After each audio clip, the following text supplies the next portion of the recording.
Madam Speaker, I have a few questions for my colleagues.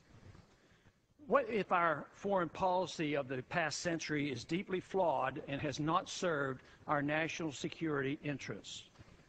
What if we wake up one day and realize that the terrorist threat is a predictable consequence of our meddling in the affairs of others and has nothing to do with us being free and prosperous?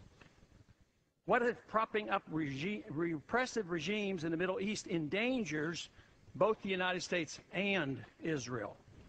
What if occupying countries like Iraq and Afghanistan and bombing Pakistan is directly related to the hatred directed toward us?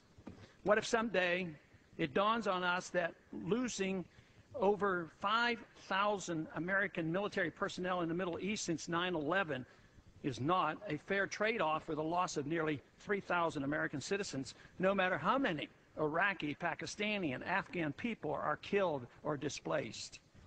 What if we finally decide that torture, even if called enhanced interrogation technique, is self-destructive and produces no useful information, and that contracting it out to a third world nation is just as evil?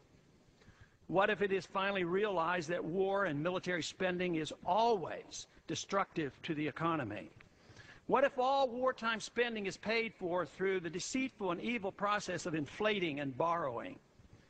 What if we finally see that wartime conditions always undermine personal liberty?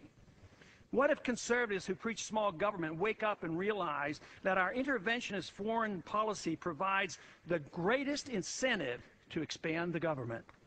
What if conservatives understood once again that their only logical position is military intervention and managing an empire throughout the world?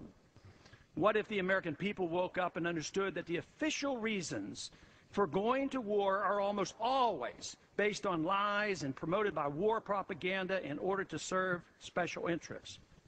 What if we as a nation came to realize that the quest for empire eventually destroys all great nations? What if Obama has no intention of leaving Iraq? What if a military draft is being planned for the wars that will spread if our foreign policy is not changed? What if the American people learn the truth, that our foreign policy has nothing to do with national security, that it never changes from one administration to the next? What if war and preparation for war is a racket serving the special interests? What if President Obama is completely wrong about Afghanistan and it turns out worse than Iraq and Vietnam put together? What if Christianity actually teaches peace and not preventive wars of aggression? What if diplomacy is found to be superior to bombs and bribes in protecting America? What happens if my concerns are completely unfounded? Nothing. But what happens if my concerns are justified and ignored? Nothing good. And I yield back the balance of my time.